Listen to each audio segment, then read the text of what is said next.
Hadouken! For educational purpose only.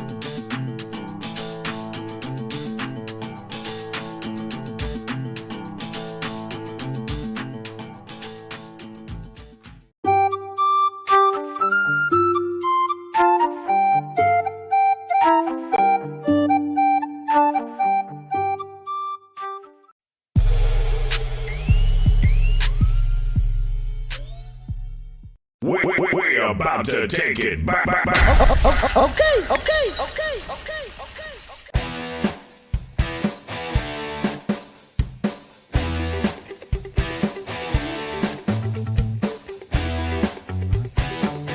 What's going on, people? Welcome back to another episode on the Talkin podcast, where we discuss everything dang, sticky, icky, gassy, and all that good stuff, man. And today, we got a smoke sesh, man. We got a smoke sesh with a very good friend of mine. So I'm not going to stick around, because you guys know who it is. I'm going to bring him in. Chris, what's going on, brother? What up, man? We out here, bro. In person. Cool, We actually in person, guys. You guys seeing this? We in person, my man.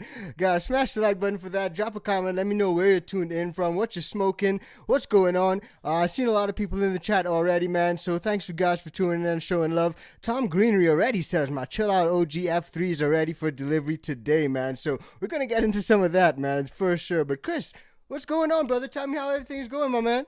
Going pretty good, man. It's my first time in Denver, and this place is cool, dude. There's a lot of similarities to where I'm from, Vegas, right? Yeah. A lot of similarities, but there's a lot of differences for sure. And it's definitely more green out here. More greenery, for sure. Greenery is in like just the mountain plant life, or like the buds and the flowers, the other kind of green. Maybe a little bit of both, right? Yeah, I got you, man. Well, yeah, man. So what actually brings you out here to Denver, bro? My girlfriend had a bachelorette party, and I've always wanted to come out to Denver.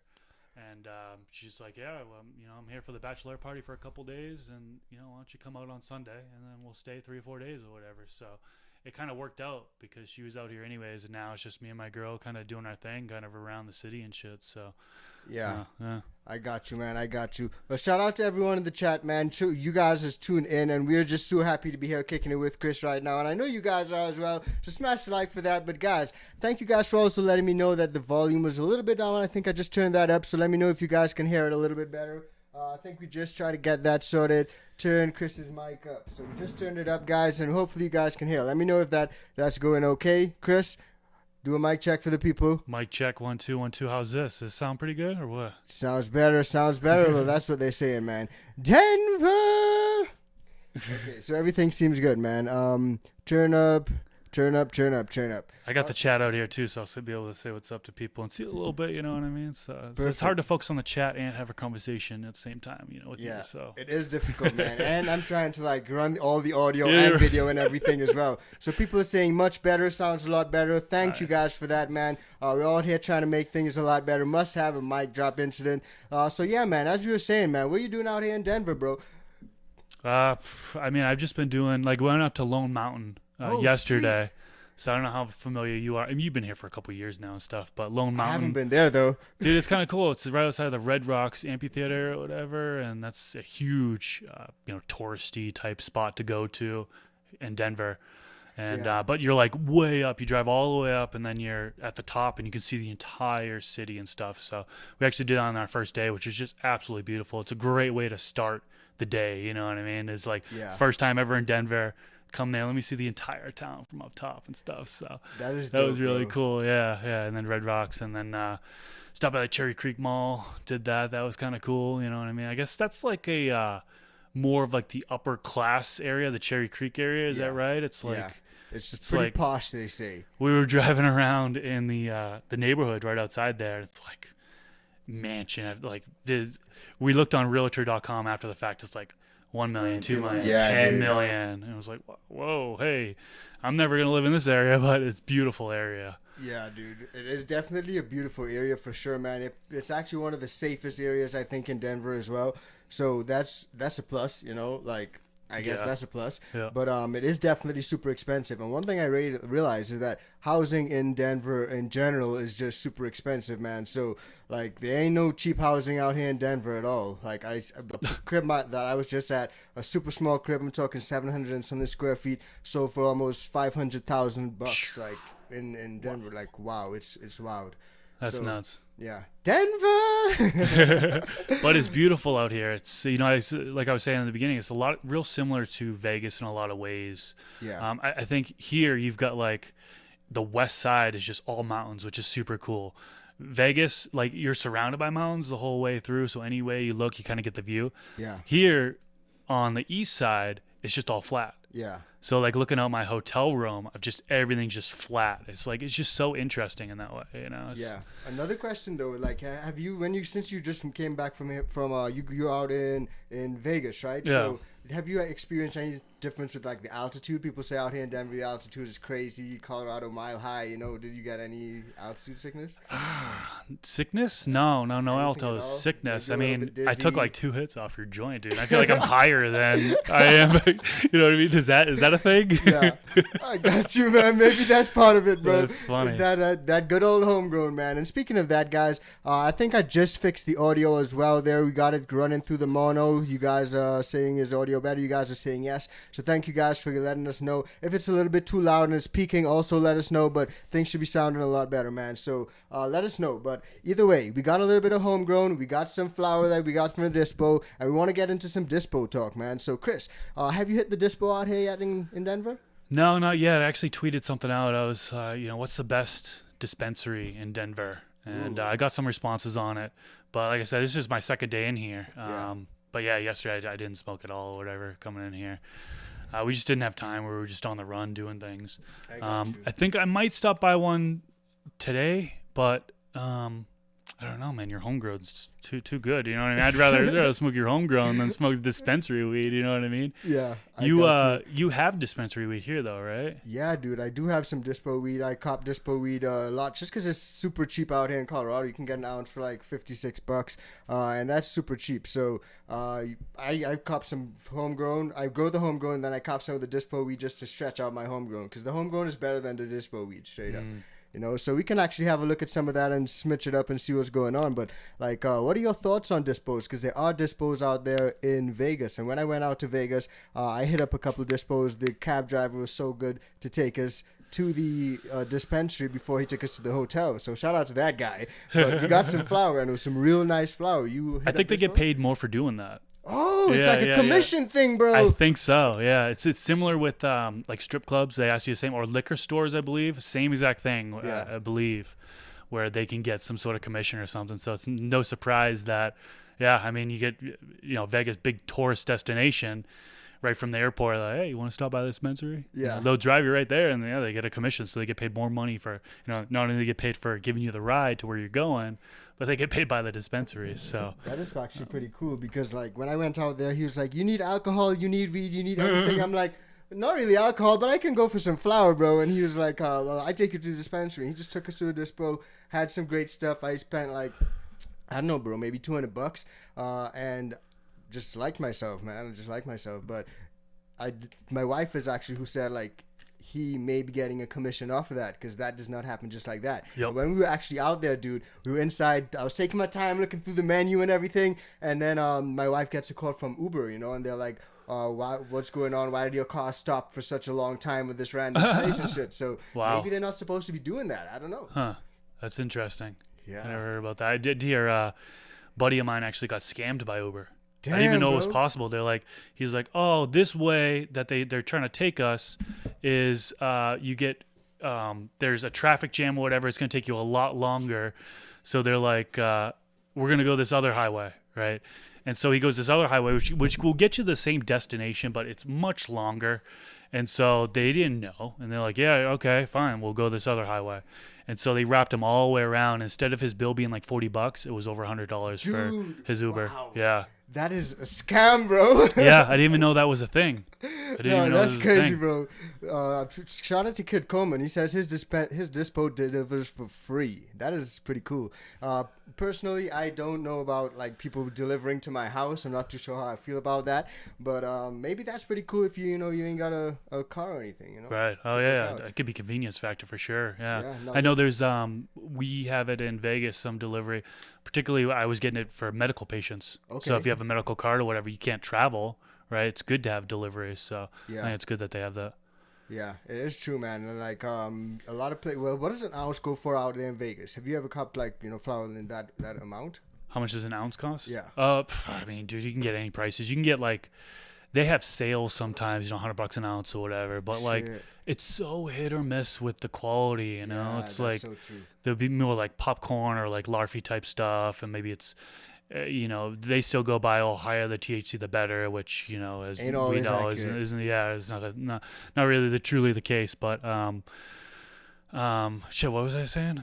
The cost of an ounce, man. Yeah. I was just curious as to different ounces, what they cost in different places. Out here, we can get it for like 56 is my favorite local dispo. That's what I pay, right? But you can get it for different prices, and like you said, different qualities. The quality can sometimes be hit or miss. And around 420, this was an ounce I actually got at a dispo. I don't want to name the name because I don't want to be promoting this dispo because it's one of those big commercial ones. But this is some flour. It says you can have a look at it. Let me know what you think of that, and let the people know what you think of that. But testing at 20-something%.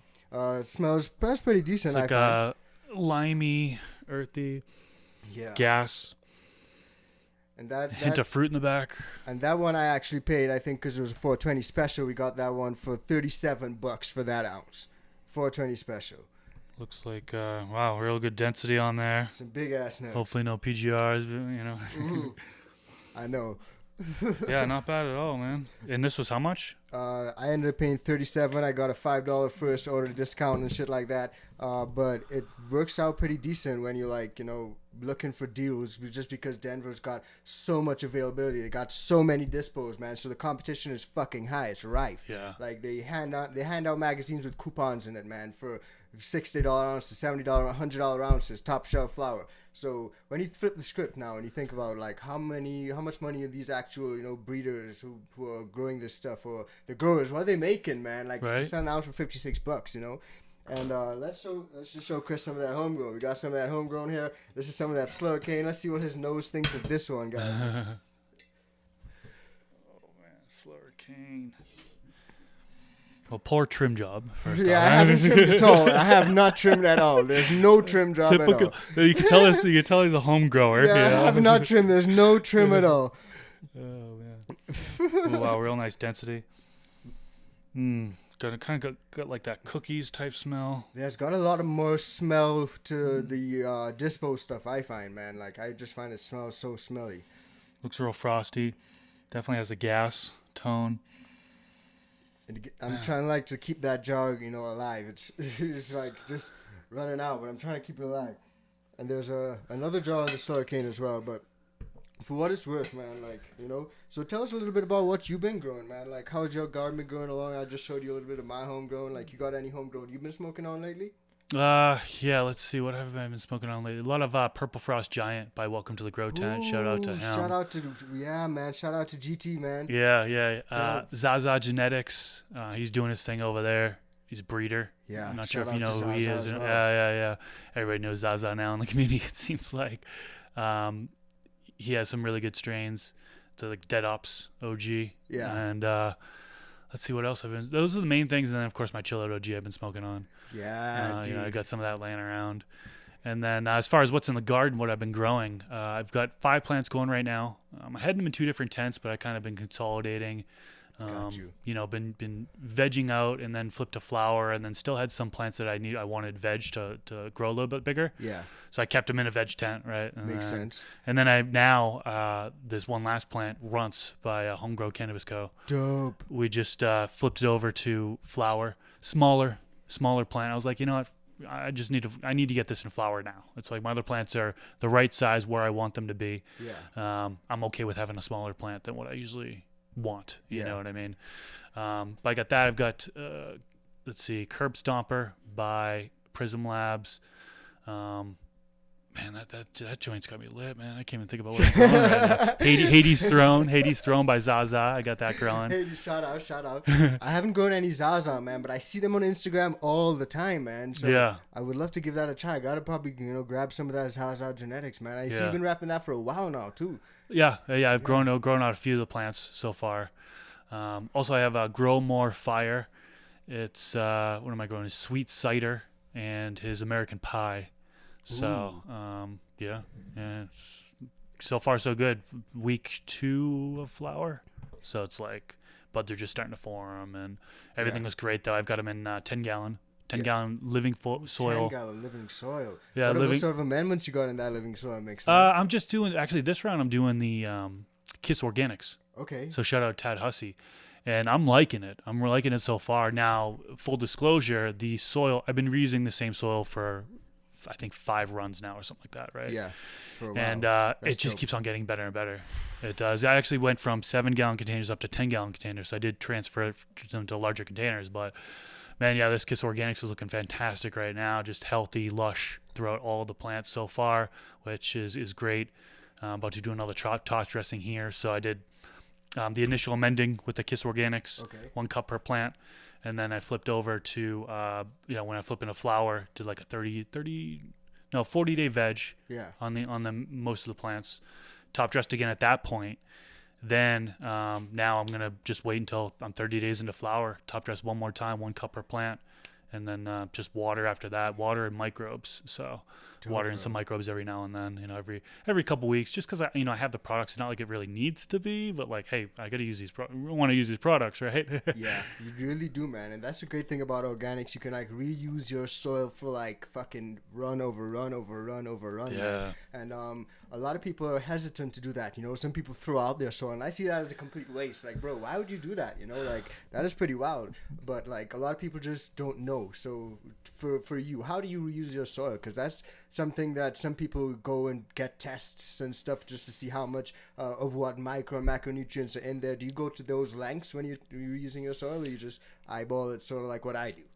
I've done the soil testing before. Okay. I don't know how many people know, like, are familiar with me and my content. I'm just a small home grower. I grow up to 12 plants at a time. Usually I get about 6 to 8 plants. Yeah. But yeah, just a small home grower, not commercial or anything like that. I've done the soil test before and got some, went through Logan Labs. Also went through the soil doctor, Bryant Mason, to get kind of consulting on it. And he telling me, actually filmed a podcast episode on that. This was a couple years ago now. It's crazy how time flies here. Bro, when you're having fun. That's a great episode, though, if anybody really wants to learn about that stuff. But no, since then, I haven't, I've just been top dressing blindly and growing the plants.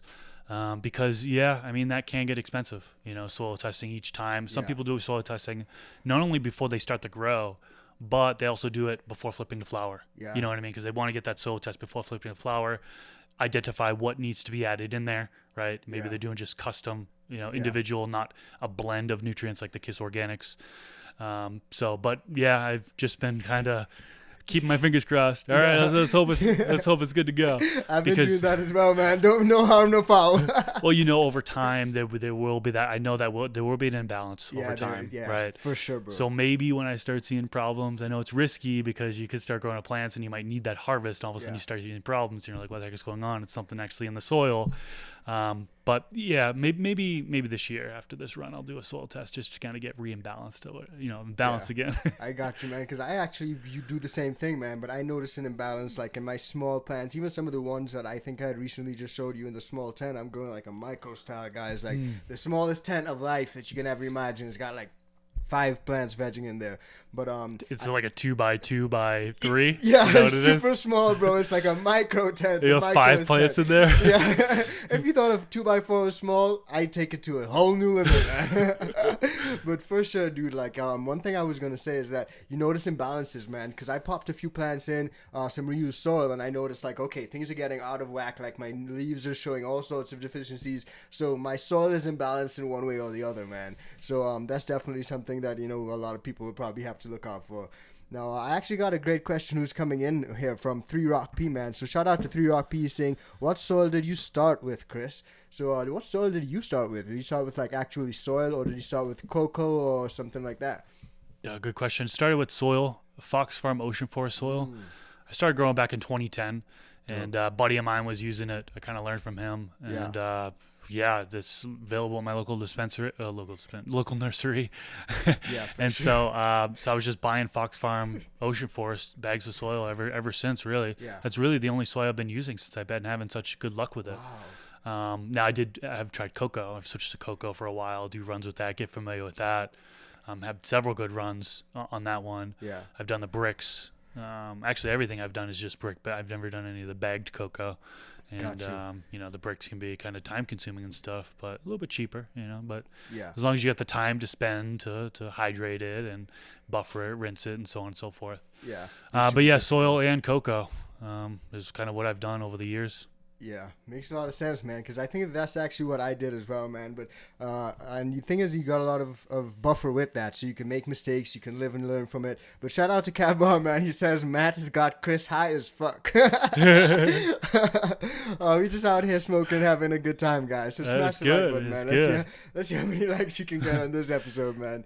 But yeah, dude. So Chris, someone is actually asking about some of the OG Chill Out OG, man. So, again, thank you so much for, hooking me up with some of that, man. I just want to thank you on behalf of, everyone, because I'm definitely going to do a seed to harvest on that bad boy. So I can't wait for that to grow. I already popped it. I got Chris to have a look at it. He gave me his seal of approval, and the seedling looks good. So we're good to go, guys. But soon we're going to have it going, man. So for those who want to grab that Chill Out OG, tell us a little bit about where they can grab it, because I see someone has asked, where can they get it? Seems like they're not familiar at all. Watch out for Friday drops. Friday drops. Just follow me on social media, and then that's it. Pretty strange, plain and simple. At Mr. Grow It on Twitter, at Mr.Growit on Instagram. The real Watch out on Instagram. Yeah. There are like 6 or 7 different accounts that are impersonating me. Yeah. They've just the same logo, just a similar name. At Mr.Growit. __. There's all these different variations. And they will DM you, and then they ask you if you want anything, or there be seeds or flour, and then of course they rip you off, right? Yeah. And again, it's impersonating me. It sucks, man. So yeah, you don't want that at all, bro. But yeah, that's the way Friday to kind of drops, find it. guys. Friday drops. Friday drops, man. So I've been looking out for that, man. Shout out to Brian as well. Been shopping, now cropping, and son, it's popping. He's always got the great one-liners in the chat, man. I swear, man. These guys are so creative, dude. But yeah, so as Chris was saying, so many fakes are on IG. So look out for that, guys. We don't want any fakes. Shout out to Norma G. He's just dropped Chris's real Instagram in the chat for you guys. So big ups to you guys for that, man. But Chris, with the Chill Out OG, personally, I'm a guy that loves OG strains. I love gas. I love dank. I love anything that's diesel-y. I love that, man. And what's the terp profile on, the Chill Out OG? It's very earthy. Okay. Very earthy. That's like the primary is the earthiness. Then you get more of like a citrusy. Okay. Citrusy, in particular, more lime. Yeah, I like that. Yeah. Some people have reported more of like a fruity sweet. Okay. Because obviously it's a cross, a hybrid cross. There's 3 different generations: F1, F2, F3. Yeah. And you're always going to get variation with not only the morphology of the plant, but also the profile, right? The terpene profile, chemotype. So yeah, that's pretty much it as far as the flavoring smell. I got you, man. That's something that I'm always interested in, man, because when you pop new beans, you never know what you're gonna get. You never know how it's gonna suit your flavor profile and stuff like that. But I'm really looking forward to that Chill Out OG, man. And in terms of the actual growth itself, I know you said you went from F1, F2, F3, and on last Friday's drop, I was actually able to catch the website and see the different sections, F1, F2, F3 that are available for purchase. So what would you recommend for someone who just wanted to get started off? Should they go for the F1 or for the F3? What's the difference between them? How does one know which one to choose? Good question. So I probably mentioned what the parents are first. So we got the Brisker OG by Square One Genetics. Shout out THC Titan. He's been doing this thing for many years now, and his Brisker is one of the first ones. I definitely used that as the male. It was a taller, stretchier one, typical OG, real dense bud structure, frosty. Colors changed towards the end of flowering from over to like a purpling. Wasn't completely purple. Had like the yellowish / purplish. But yeah, that's gonna be a typical OG, real finicky, like regular OGs, to where it's like the tall, lengthy. The bud could be kind of so heavy it could be kind of flopping all over the place type stuff. Gotcha. I had my Brisker in a tomato cage, and it worked out really good there. Damn, bro, a tomato cage, man. That means it's a big boy. You can take that. It helped, man. It helped kind of keep it upright. Yeah. And then the mother is a Pakistan Valley. Now it's a land race. Okay. So we're going to a true F1 here. Land race by World of Seeds. And this one's a more shorter structure, quicker flower. I think it's like 55 days flowering. Okay. So, and then shorter structure, real tighter internodes. dense, frosty. And then it did have that fade towards the end to, not just a yellow, but you've got also a little bit of orange and some purpling, especially if you're dropping the temps and stuff like that towards the end of flowering. Purple is so good. I love purple. So those are the mother and father. So when I took that, your F1s, you're going to get a variation, right? You're going to get a variation. Then you get some tall plants, some short plants, so on and so forth. Some might fade in the color. Some might not, depending on how you're feeding the nutrient regimen, stuff like that. So you'll see a big variation. F2 actually opens up the gene pool, so you'll see even more of a variation. So if you're like a breeder and you want to pick some things up, you might want to pick up like an F1 or F2 and then kind of tap into the genes there. Okay. Or you can just go after the F3s, which should be more stable as far as like the consistency across plants. And most of the plants are smaller to medium. So the F3s will be good also if you're in small grow spaces. Yeah. You know what I mean? Like I know some people closet grows, 2x4s, stuff like that. Yeah. 2x2s, you could hopefully get one of the smaller phenos out of there and kind of stay within that space. For sure. The F3s I really liked to top. So do like one top at like the 4th or 5th node, and then all the lowers or most of the lowers should really stretch up and become real even. And just do LST on that, and then you can have a nice flat structure and kind of if you're looking to maximize yield or something like that. Depending on how big you grow the plant. Now if you keep it a smaller stuff, you shouldn't really need much support. You should be able to have strong enough stem strength and stuff like that. Of course, it's gonna so many variables and stuff like that depending on feeding regimen and stuff. But for the most part, it'd be real hardy on that avenue. And the F3s would be short and stout. And everything should be real dense. Everything should be real frosty. Gotcha, man. That is perfect, guys. So for everyone who was asking, that's a perfect explanation from the man himself. So shout out to Chris for breaking that down, man. And I'm really looking forward to seeing how that Chill Out OG goes, man. And like I said, I'm definitely going to do a seed to harvest on that bad boy, showcase it in all its beauty, man. And definitely look to showcase some of the better parts of the plant. Like you said, I don't know which generation I got. I can't even remember, but I'm just thinking I'm gonna grow it either way like a fucking beast. Yeah. Either way, man. But no, we actually got a couple questions which were coming in, man. And I think Growing at the Beach was asking one that was very similar to someone else. I think it was Miss K's Garden. But he was asking, is Canatrol worth it, or should we wait on the next generation for the better price? Oh man, that's a good question, and I know everyone's dying to hear an answer. I'm actually working on a full review video. Okay. They actually told me to hold off just because they're so far behind now. It takes 3 to 4 weeks in order for them to ship it. Damn. The demand is just so high right now. Yeah. Anyways, full review video, but if you want the short and sweet explanation, I think it's pricey. That's me. Yeah. I think it's out of a lot of people's budget, but the pinpoint accuracy you get when drying makes it like worth. Like I'm in love with that. You know what I mean? I'm seriously in love with it because, sure, we can all set up a grow tent, maybe have a humidifier or a dehumidifier going if you need it with the oscillating fans and you're getting the proper air exchange, stuff like that, and dialing in. But, there's a little bit of variation there, at least. Some people claim they have the most stable conditions ever, right? So I'm not going to jump and be so broad and stuff. But for me, the setup, the variation, stuff like that, it can be challenging. You got to be a little bit more hands off versus the Canatrol. You literally harvest the branches, put it in there, boom, start, goes to the dry cycle, however long you want to put it, whatever temperature and humidity you want to put. Actually, dew point is what they have it set at, but it sees the humidity as well. So you'll have your dry cycle programmed, then a cure, and they have a storage cycle as well.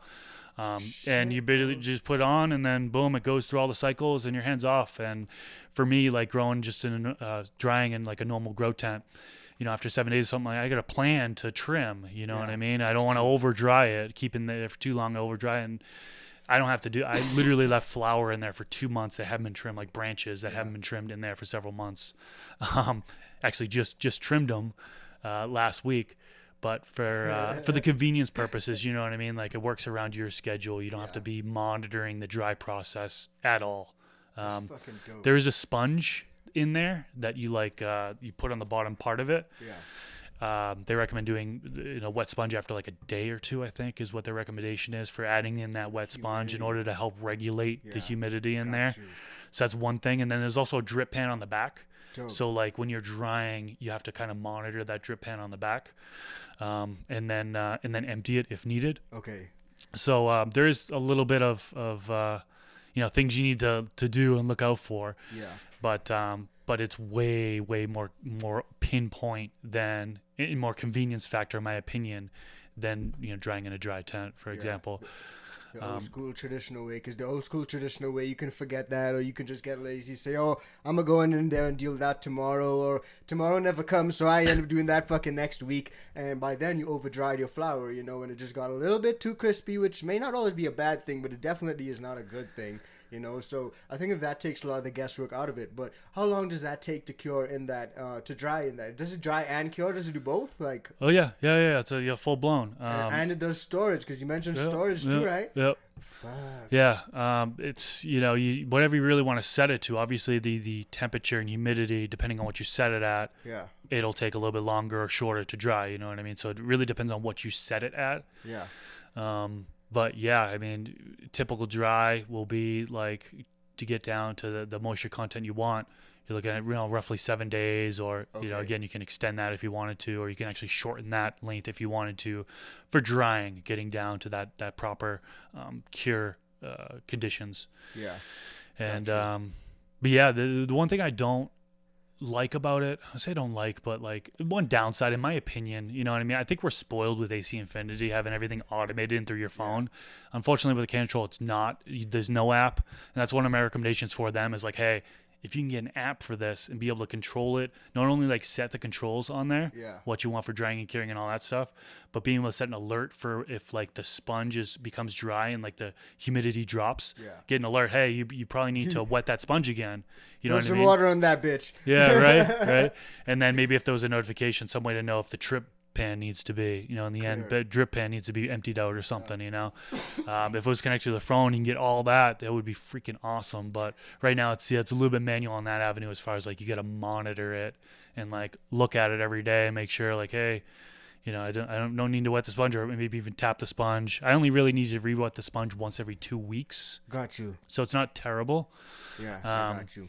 But still, something you got to monitor, Yeah, I got you, man. No, that's pretty interesting, because like it takes a lot of the guesswork out, but not just that. I think that like just the fact that it can do everything, man. It does drying, curing, and storage. Like what? People are comparing it to a wine fridge, and with a wine fridge, you don't have that humidity control. Yeah. So I think I wouldn't say it was fair. But, I'll just buy a wine fridge to store my stuff. Well, this does, the Can Control does drying too. I think that's the primary function of it, or at least the most beneficial, in my opinion, is the pinpoint drying. Sure. So other people are relating it to a humidor. Egg incubator is another thing. So I've yet to really find something that's truly comparable and something that would work well for drying, because with like the humidor, some of them, it's like it uses the humidity packs, and there's a range. It's not as pinpoint as the Can Control is. I got you. So, but every day or something, I get a comment from somebody like, oh, this is just like this model humidor, this is just like an egg incubator, and they link it something. I'm trying to see, if it is truly.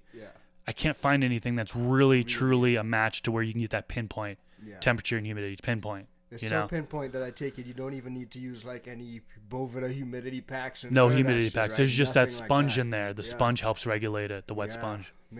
Damn, bro, that's fucking fun. But it comes with a price tag. It's the only thing on the market right now, right? That does that drying machine like that in the cannabis space, right?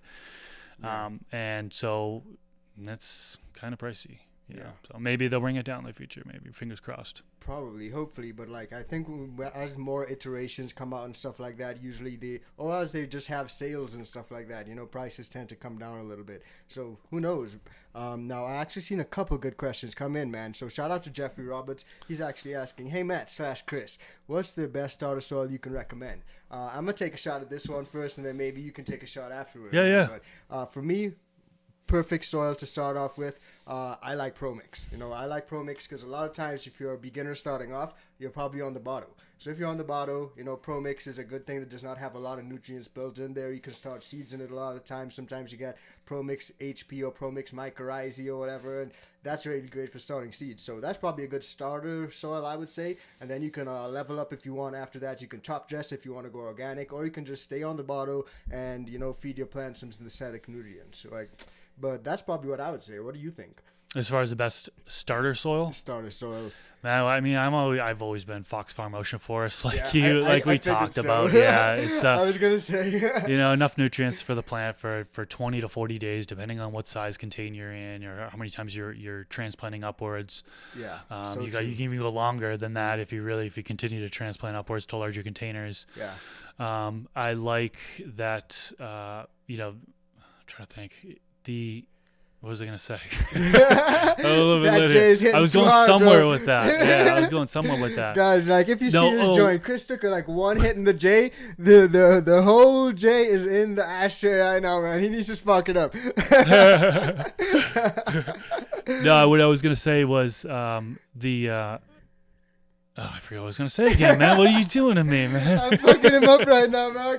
I tell you, man, hit that J, you'll get the inspiration right back. I'll get it right back. Cheers, everyone. Cheers, everyone. Smash that. I'm about to spark another one, man. I've been smoking nonstop since Chris pulled up. And that's how we do it when we bring him over to the ICANN studio, man. We in the bakery getting baked, man. Heck yeah, man. Cheers, man. Cheers, bud. But yeah, man, I'm just really enjoying all this grow talk and stuff like that, man. So I wanted to find out a little bit more because last time we spoke, I had you on the Talkin Loud podcast, one of the earlier episodes, man. And we spoke a lot about all kind of different stuff, man, from grow styles to techniques and what you were growing in. And you touched on some of the mediums you were growing in now and some of the plants you're also growing, man. So I was just curious, how do you train all those plants, dude? Do you get in there every day and do LST? Are you super meticulous with it? Or do you do something a little bit more, hands off maybe, I don't know, having a screen or a scrog frame or something like that? How do you train your plants to get the best yields, man? Because I'm growing in small spaces and I always try to maximize my yields, so I'm looking for that little secret. You got it for me? I don't I don't look to maximize yield every time. A lot of people know this about me. Is I'm just a small home grower that grows myself, and I can grow 6 to 12 plants. That's plenty for me. Yeah. But I do like to train. I'm not real anal about it to where I'm going in there every single day and trying to mess around with things. Yeah. But it also depends on growth, right? Yeah. I grow a whole bunch of different cultivars. They all grow differently. Some say squatty. Right, I'm not going to top them or do as much training as I am the ones that are more stretchy. Yeah. Maybe I'll top those multiple times, and then low stress training for all of them. And then a lot of the times I'm doing low stress training just with my hands. Bending down those top branches on the top, and then going in there, once a day and just doing that, and that helps a little bit. Yeah. It's not going to be as effective as ties and stuff. And eventually, I am adding in ties for low stress training. But for the most part, I'm just doing that, just a combination of topping and low stress training, tying things down. Got you, man. Makes a lot of sense, man. And that's pretty much what I like to do as well. I just like to do some hands-off stuff. I've been using LST clips lately a lot, and that just works super great for me, man. And shout out to, everyone in the chat right now. I see you guys. Will the Flame says the bakery, and I know the DGC. A shout out to my homie Scotty, man. Much love to Scotty up at the DGC. That's actually the bakery. I'm at the ICANN studio, bro, but we getting baked. And any way you get baked is the bakery. So let me just break that down for you, man. Just to let you know, man. But much love, man. Much love to everyone in the chat. I see all you guys' comments and stuff coming in, man. And OG Lieutenant Blazer is actually saying the trick to maximize yield is to maximize the training that your plant will allow while maintaining happiness, man. So that is a great point, because I've found myself in instances, Chris, and I think you probably found yourself in the same instances where, like you said, a cultivar is not responding as great to training, but you train it anyway, and then you find, okay, I'm now stunning my plant's growth. Things not going out as well. I should have probably just left it and been a little bit more hands-off, right? So maybe sometimes less is more. Be a little bit hands-off with some of those cultivars that, may be a little bit more finicky, so to speak, right? Yeah. I mean, you can always, if you train, if you overtrain and some of your plants are taller than others, boost them up on a crate or something. You know what I mean? If you're going for that even spread, even canopy, so you can boost up some plants and then make them even with others, so the canopy is just wide across. But yeah, some plants are easier to train than others. Yeah, that's for sure. Yeah, so true, man. And that is definitely something that I've found, man, because sometimes like I just overdo it with the fucking training, and you know, it just gets super crazy, man. Shout out to Hi Again, man. We see Hi Again in the chat. Hey, Again. What's going on? Up? What is up, man? We out here chilling, bro. We out here chilling. We need you to come up and chill out with us, man. Come up to the ICANN studio, chill out with us, and get baked, man. We out here, man. We got another great question coming in from Kathleen Brock. Shout out to Kathleen. Much love to Kathleen. I think she's also an ICANN VIP Bean Club member as well. But she's asking, what do you guys think of fabric pots? And personally, fabric pots, I think they're great, but I don't use them as much. And let me explain why, man. Fabric pots, I think they got a lot of pros and cons to them. The pros are fantastic. You know, they do the air pruning for the roots. You get great aeration, great drainage. But out here in Colorado, just because it's super friggin' dry, I found that it dries out my plants too fast, man. So I needed to retain some of that moisture. So what I've been using is plastic pots. And with that plastic pots, it actually holds some of that moisture a little bit longer. I can go a couple days without watering, whereas with the fabric pots, that shit airs out super quick, man. Super quick. So that's my thought on the fabric pots. And for me, it depends on where you're at, what your environment is saying, whether you should use the fabric pot. Some people use it just because it helps them, you know, not get into overwatering issues as a beginner, and I think that's great. If that's an issue you're facing, then definitely go for the fabric pots. But if you're finding yourself in situations where you're running dry super quick, then maybe try switching out your pot. That may save you a little bit of moisture at the root zone, right? What's your preference when it comes to pots, Chris? What do you use? Man, though, the old fabric versus plastic debate. Yeah. I think they both got a place, though, you know?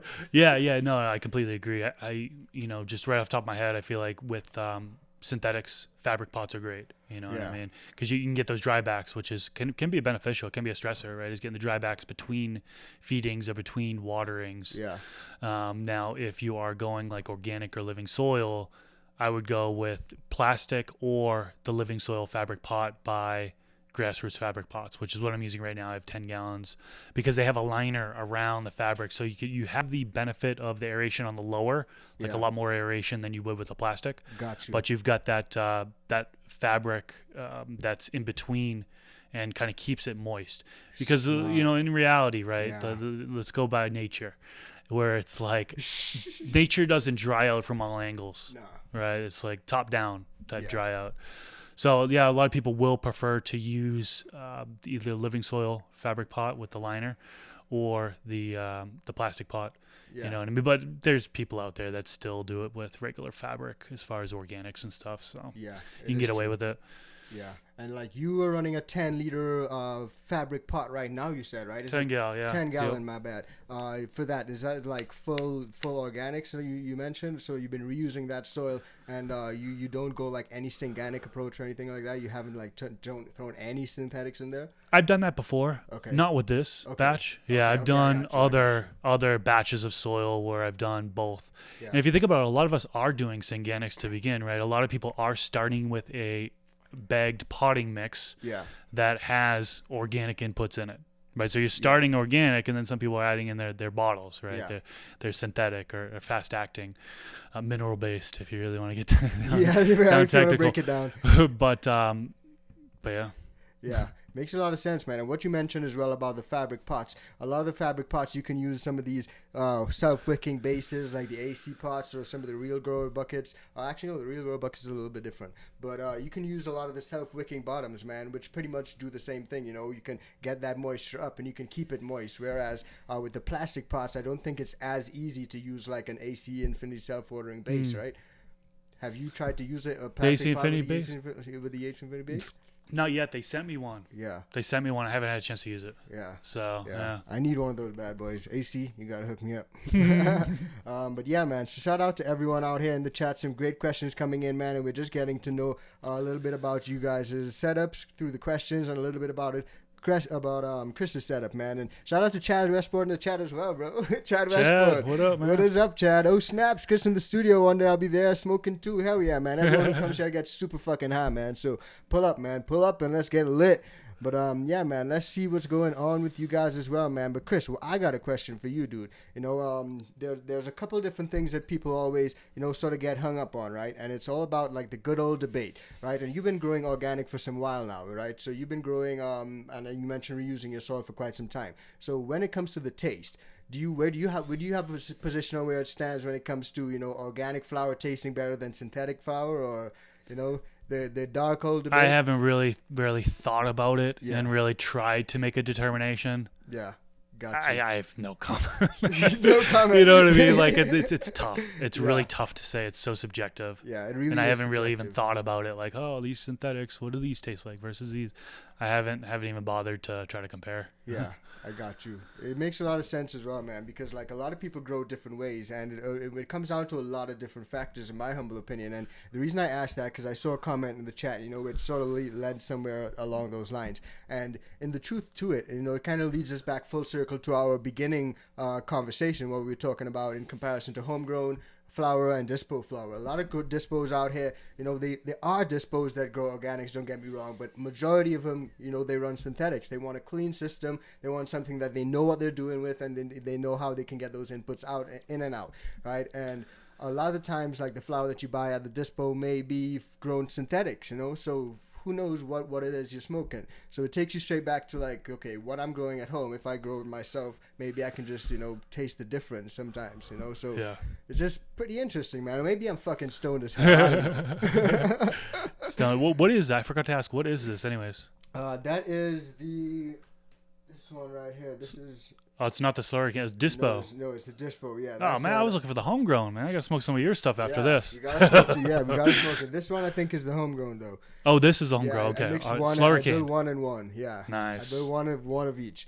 So you got one of each. That's why I was trying to do the comparison. Stuff, man. Fucking hell, bro. But for sure, guys, drop it down there. We got a few more minutes, so we're gonna chill out and hang out with you guys. But there are a few things that I did notice as well, man. You know, aside from like just the crazy stuff that's going on, but the new what's it called? The new light that you had posted, man. Tell us a little bit about that light, man, because it looks like it's a pretty cool light. 3.14 micromoles per joule. The AC Infinity Evo 3 is what I have. They dropped the whole Evo series, the bar like style fixtures. Evo 1 all the way to 10, it seems like. Yeah, basically, right. That's dope, though. Yeah, no, it seems like it's working out so good so far. Yeah. I have only been growing with it for like a week and a half, 2 weeks, so I don't have too many comments on it. I love how it connects to Controller 69. You know what I mean? So I've got full access through my smartphone. It's just a convenience factor for me. Yeah. I really like it. But so far it's working out good, you know? It's working out great. So yeah, sounds good, man. And that's a great thing. So one thing I've noticed, man, and I don't know if you do the same, like how do you actually start off your plants? Because like I've been starting off my plants with seedlings under a really small light, and I've noticed that I don't need a massive light. So yeah, there are companies with some great lights and stuff out there, and you can have those lights for veg and for flower. But if you're just getting stuff started off, you can use like, you know, something a little bit smaller and get by. You know, so how do you start off like in a great big tent and like big light and everything, or you just start off, you know, pretty small? Well, yeah, I start off in a smaller tent. Usually starting off 2x4. Okay. So I start in a smaller space, right? Seedlings in there, and a humidity dome and a 2x4. And I do like to try to use the lighting that's like for a 2x2 space. For example, I'm using the Viper Spectra XS 1500 Pro. And that's for a 2x2, one of the newer lights. It's working out fantastic. But, you know, I'll start off with a smaller light for a smaller space and then kind of work my way into bigger lights. And I have, you know, the lights in the 4x4, for example. So I just have the 2x4 and the 4x4. So I just kind of go from one to another type thing, you know. I like that. That makes sense too, though. As far as what I like to start out in for like media or how I plant my seeds and stuff like that, I definitely like starting in 1 gallon containers. I feel like that's my favorite. You know, it's like just you don't have to transplant as soon. For sure. You get it just less disturbance, you know, as you go up. And I know some people like to sprinkle the mycorrhizal fungi onto the roots as they're kind of transplanting up and stuff like that. I can still do that with the 1 gallon container. You know, when I'm going from 1 gallon to 10 gallon or whatever I'm going into. But yeah, the soil 1 gallon is good. The solo cups, sure, done that many years. Definitely overwatered in solo cups. A little bit easier to overwater, in my opinion. Yeah, for sure. The little plugs, like a lot of people use like the Root Riot plugs. I use them the organic plugs. I'm not really thrilled with the results with those, to be honest, with any of the plugs, really, because you only got like a week or so in there, unless it's got some sort of nutrition in there. Even then, you're kind of pushing it, so you have to transplant out of that pretty soon, like once it gets roots. So I prefer to start in like a 1 gallon soil. Yeah, the only reason I asked, man, is because I've been starting a lot of seeds lately. A lot of them been dying, and I've been noticing they've been getting eaten by a root, some sort of root bug or something, man. When it looks healthy, I pull it out. Probably I pull it out and there's no roots. The seedling look healthy. It's stuck on a stage. It just never goes past that stage. I just pull it up and there's no root. It's just barely holding on. Nothing. So that's why you saw I started off in those little Jiffy pods, and I just found that a little sterile environment to help me avoid any of that. So how many days are you able to keep until you can transplant up? I haven't transplanted up yet, and I would say it's probably been in there probably about maybe 7 to 10 days so far. The bigger ones that you have in there? Yeah, the bigger ones. 7 to 10 days, okay. Yeah. All right, So, they're still looking pretty decent. Yeah, so I may, but the roots are starting to come out, so I may have to transplant sometime soon, But eventually you'll get the yellowing that happens, and you're like, oh great, now it's starting to get a deficiency. Now it's got to be a transition, it's like. So you got to do it before that, right? Yeah. Smart. So I should probably get on that. Oh, man. So before we get things wrapped up, guys, I just want to shout out to everyone in the chat and probably take this last question, man. So shout out to Cannabis Kev, 24, my man. Much love, my brother. I see you all the time. Shout out to the ICANN fam. He actually says, just got my chill out OG. Would you recommend using a trellis net to even the canopy out? What do you say to that, brother? Yeah, I mean, how many are they growing? Just one, or you could get a bunch of different phenos in there. You know what I mean? Different, like I mentioned earlier, the growth is going to be different depending if you got an F1, F2, F3. Yeah. I would just start off by seeing if they're more stretchy phenos for you, or if they're more squatty. Okay. Because a lot of people are getting the squatty ones, especially with the F3s, where some people aren't even doing any sort of topping or anything. They're just the branch structure. The structure is so good, you barely have to do any type of training on some of these phenos because they stay so squat. And dope. It's not like true. There's a little bit of a Christmas tree, but like a lot of the branching's really similar dominancy as far as growth. But yeah, I would look to see how they're growing first. Assuming you have a handful of them growing at the same time, and then you might want to keep the shorter ones separate, maybe in a separate area if you have it, versus the taller, stretchier ones, which the taller, stretchier ones will definitely need support. I feel like most of the time. But if you're getting a smaller or medium one, you might not need that support.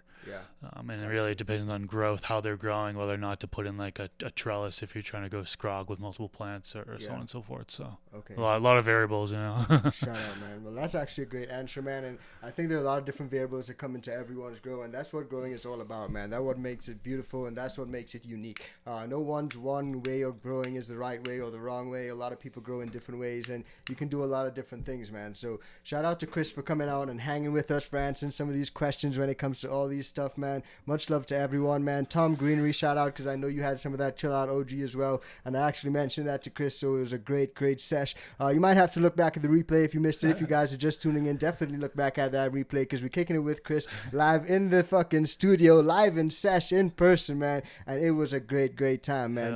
Before we actually close off, man, and just go and get Blaze a little bit more, Chris, where can everyone find you, man? For all those who want to chill out with you and find you and see what's going on and not follow any fakes, where can they do that, bro? I think most people know me through my YouTube. My main YouTube channel is just Mr. Grow It. Search for that, you'll find it. And then a secondary YouTube channel is Garden Talk with Mr. Grow It. Both of those channels. I got a Garden Talks Clips channel as well. Those three are mine. From the Stash Podcast, got to give shout out to them, me, Rob, and Pigeons. So search on that on YouTube and all podcast platforms. We've got Twitter at Mr. Grow It, Instagram at Mr.Growit. Like I mentioned earlier, there's so many fakes, so make sure that's the only account I have is that one. So make sure you're following the right one. And website MrGrowit.com. I think that's pretty much it.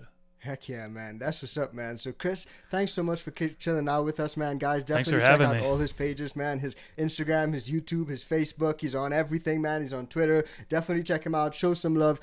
Show some love to the ICANN fam as well. Hit the like on this episode. Definitely smash it. Smash it. If you don't smash it, it doesn't count. And, man, most importantly, stay high and stay motherfucking flying. From me and Chris, We will see ya. Peace out, everyone. Heck yeah, guys. Smash that like and stay high.